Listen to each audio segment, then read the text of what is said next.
So hello guys, welcome back to my channel. तो मैं आज आपके लिए लाई हूँ Wangshan fan fiction hot CEO obsession. तो इसका ये सेकंड पार्ट है।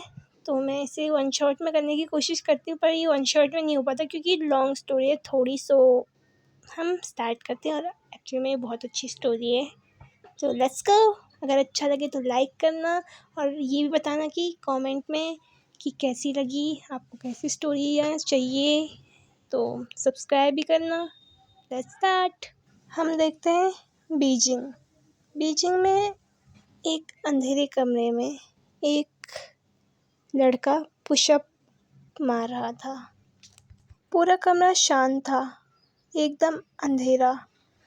उस अंधेरे में उस साइलेंस को तोड़ते हुए सिक्योरिटी गार्ड ने कहा, कौन उनकी इंफॉर्मेशन को लीक कर रहा था, उनके शेड्यूल को बता रहा था। सर, आज आपकी एक अमेरिकन सीईओ के साथ मीटिंग है दोपहर में। उसने उस पर गुनगुनाया और उसे कंटिन्यू करने को कहा। उसके सेक्रेटरी ने उसके शेड्यूल के बारे में इंफॉर्मेशन दी और उनके दूसरे ऑर्डर के लिए वो खड़ा हो गया। जब उसे रियलाइज़ हुआ कि उसका सेक्रेटरी अभी भी वहीं पर खड़ा हुआ है, तब वो पुशअप करते करते रुक गया। उसने कहा, तुम किसका इंतज़ार कर रहे हो? गेट आउट फ्रॉम हियर, उसने चिल्लाते हुए कहा। अपने बॉस की चिल्लाने की आवाज़ सुनकर वो कांप बैठा। उसके पैर कांपने लग गए। वो सीधे ज़मीन पर गिर गया। उसने अपने इस बर्ताव के लिए माफ़ी मांगी और कमरे से बाहर भाग गया। उसने कहा, खैर क्यों नहीं, वो सुबह सुबह बॉस का गुस्सा नहीं झेलना चाहता। आफ्टर सम टाइम, बड़े मैंशन के हॉल में सभी नौकर एक पंक्ति में खड़े हैं। पूरा मैंशन चुप है, केवल घड़ी की टिक टिक की आवाज़ सुनाई जा सकती है। फिर सभी ने जूते की आवाज़ सुनी। उनके लिए यह जानना काफ़ी है कि डेविल आ रहा है। सभी सर्वेंट अलर्ट हो गए। उन्होंने अपनी पोजीशन ली और अपना सर नीचे कर लिया। जब वो हॉल में आया, सभी सर्वेंट्स ने उसे गुड मॉर्निंग विश करते हुए 90 डिग्री बो किया, लेकिन उसने उनकी बातों पे ना ही कोई रिप्लाई दिया, ना ही कोई रिएक्शन दिया। एकदम कोल्ड लुक। वह सिर्फ डाइनिंग टेबल की तरह गया और बैठ गया। आराम से बैठने के बाद एक लेडी सर्वेंट आई और उन्हें ब्रेकफास्ट सर्व किया। उसे सर्व करने के बाद वो वहीं पर खड़ी थी और उसने उसे देखा। जब दूसरे नौकरों ने यह देखा कि वो उन्हें देख रही है, तो सभी नौकर अपना सिर डिसअपॉइंटमेंट से नीचे कर लिया। क्योंकि वो सर्वेंट नई आई थी, तो उसे वहाँ के रूल रेगुलेशन नहीं पता थे, लेकिन उन्होंने उसे पहले ही वार्निंग दे दी थी कि वो उन्हें ना देखे। लेकिन शायद उस सर्वेंट ने उनकी बातों को सीधे नज़रअंदाज कर लिया। वह शांति से अपना नाश्ता कर रहा था। जब उसे लगा कि कोई उसे देख रहा है, उसने तुरंत एक लेडी सर्वेंट को उसकी ओर देखते हुए सर उठाया। उसके चेहरे पर एक डेविल स्माइल आ जाती है, स्मोकिंग भरी स्माइल आ जाती है। उसने देखा कि उस लेडी की नज़रें लस्ट से भरी हुई उसे देख रही हैं। जब लेडी सर्वेंट ने उसे देखा तो उसने उसे देखते हुए पकड़ लिया। वो एम्बैरेस हो गई, लेकिन जब उसने उसे देखा तो वह भी उसे देख रहा था। उसे लगा कि वो उसे बहकाने में सक्सेसफुल हो गई है। उसे देखते हुए वह अपने आँखों के इशारे से उसे अपने क्लोज आने को कहता है। जब उसने इस पर ध्यान दिया तो उसका चेहरा चमक उठा। अपनी आँखों के कोने से वो सभी सर्वेंट्स को देखती है, जैसे कि वो उन सब से कहना चाहती हो कि देखो, मैंने कर लिया। और मैं उसके पास गई अब वो एक सेड्यूसिंग स्माइल के साथ उसके सामने खड़ी थी, उसे देखते हुए। वह बैडली उसका हैंडसम फेस टच करना चाहती थी, इसलिए उसने उसे छूने के लिए अपना हाथ उठाया। जब उसने यह नोटिस किया तब तुरंत ही उसका चेहरा सेकंड में कोल्ड हो गया। वह अपने लस्ट के उसमें चूर होते हुए उसने यह नोटिस नहीं किया कि उसका फेस कोल्ड हो चुका है। जैसे ही उसका हाथ उसके चेहरे को छूने वाला होता है, उसने तुरंत अपने बड़े हाथों से उसके छोटे हाथों को पकड़ लिया। इससे पहले कि वह कुछ समझ पाती थी कि क्या हुआ था, उसे अपने हाथ में एक तेज दर्द महसूस हुआ। उसने अपने हाथ को देखा और यह देखकर वो चौंक गई कि वो उसके हाथों को काट रहा है एक नाइफ की हेल्प से। उसने अपना ब्लड देखा और अपना ब्लड देखते ही वो बेहोश हो गई। वह उस पर ध्यान भी नहीं देता। वह टेबल से एक टिश्यू को उठाता है, उसके खून को साफ करता है, जैसे कि वह उसके लिए एक नॉर्मल सी बात है। अपने हाथों को पूरी तरह से साफ करने के बाद वह अपनी चेयर से खड़ा होता है, अपने कोट को सीधा करता है, उस लेडी की बॉडी को क्रॉस करते हुए वह बाहर निकल जाता है। उनके ब्लैक कलर की मर्सिडीज़ उनका पहले से ही वेट कर रही थी। आई मीन टू से वो तैयार थी उन्हें ले जाने के लिए।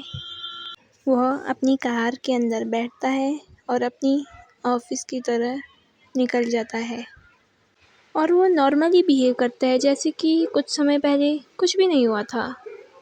अब हम सीन देखते हैं सीधे लान इंडस्ट्री, लान कंपनी में कुछ वर्कर्स काम कर रहे हैं, कुछ एम्प्लॉयज़ फ़ोन पर चैट कर रहे हैं, कुछ रील स्क्रॉल कर रहे हैं। सब कुछ एकदम नॉर्मल चल रहा है जब तक कि कोई एम्प्लॉय बाहर से नहीं आता है और उन्हें ये नहीं बताता है कि बॉस आ रहे हैं।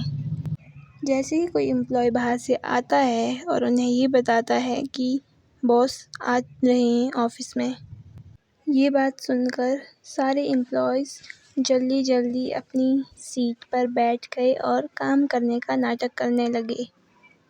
एंट्रेंस से जूतों की आवाज़ चलते हुए आई सुनी जा सकती थी। हर कोई बहुत डरा हुआ था, बहुत ज़्यादा, अंदर से बाहर से, पर कोई दिखा नहीं पा रहा था अपना डर उनके सामने। एंड देन हमारे लान वांगची की एंट्री हुई। हाँ, ये लान वांगची ही है। ब्लैक सूट, ब्लैक लेदर के शूज़ और उसके बाल पूरे परफेक्ट जेल लगाकर सेट थे, एकदम प्रॉपर। उसके बाल देखकर हर कोई लड़की मेस्मराइज्ड रह जाती और विश करती कि एक बार ज़िंदगी में काश उन्हें भी ऐसे बाल मिल जाएं। सारी फीमेल एम्प्लॉय बस एकटक उसे देखी जा रही थी, बस देखी जा रही थी। उसकी ब्राउन आइज़ जिनमें कोई इमोशन नहीं था, एकदम कोल्ड, जो कोई भी उसकी आंखें देख ले तो एकदम अंदर से डर जाए, डर के मारे वो गिर जाए। तभी किसी को हिम्मत भी नहीं होती थी कि उसकी आंखों में आंखें डाल कर देखे। उसके पीछे उसका सेक्रेटरी और कुछ लोग थे, जैसे बिजनेस पार्टनर्स। अजीब बात यह थी कि उन सब ने भी उसकी तरह ब्लैक सूट पहना था, लेकिन वो उस जैसे अट्रैक्टिव हैंडसम नहीं थे। वो नॉर्मल लग रहे थे, वो कुछ ज़्यादा ही अट्रैक्टिव हैंडसम लग रहा था। वह एकदम किंग ऑफ हिल की तरह लगता है और बाकी सब उसके गुलाम। हर कोई महसूस कर सकता है कि उसके आने के बाद फ्लोर का टेम्परेचर धीरे धीरे गिरने लग गया।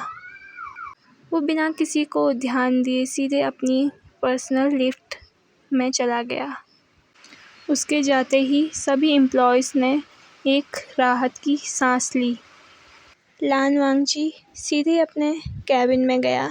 उसके पीछे उसका सेक्रेटरी था उसका सेक्रेटरी उसको किसी चीज़ की इन्फॉर्मेशन दे रहा था। फिर सेक्रेटरी ने कहा, सर सारे मेंबर आ चुके हैं, वो सब मीटिंग रूम में हैं। उसने उसकी बात पर सर हिलाया। फिर उसने उसे एक मीटिंग की इन्फॉर्मेशन के बारे में बताना शुरू कर दिया। जैसे ही मैंने उन्हें मीटिंग के बारे में सब कुछ बताया, फिर मैंने वेट किया आगे के ऑर्डर कि वो मुझे कुछ ऑर्डर दे।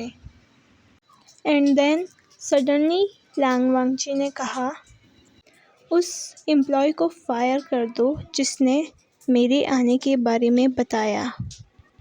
बॉस के ऑर्डर को सुनने के बाद सेक्रेटरी कंफ्यूज हो गया और उसने अपने मन में सोचा, जब उसने किसी की ओर देखा ही नहीं तो उसे कैसे पता चल गया कि किसी ने बताया उसके आने के बारे में सबको। वह यह बातें अपने मन में कह रहा था। उसे फील हुआ कि कोई उसे बुरी तरह से घूर रहा है। जैसे ही उसने अपना सर उठाया, उसने देखा कि उसके बॉस उसे देख रहे हैं, एकदम बुरी तरह से गुस्से से घूर रहे हैं। क्या तुम कुछ पूछना चाहते हो मैक्स? उन्होंने कहा। मैक्स ने एकदम डरती हुई आवाज़ में कहा, नो नो सर।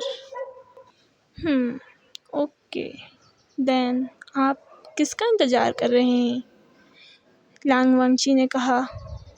मैक्स को पता था कि यह उसे जाने का साइन है। मैक्स ने बो किया और वो बाहर आ गया। कुछ नहीं सर, यह कहते ही वह दरवाजे की ओर आने लग गया। जैसे ही वो बाहर जाने लगा, उसने अपने बॉस की आवाज़ सुनी।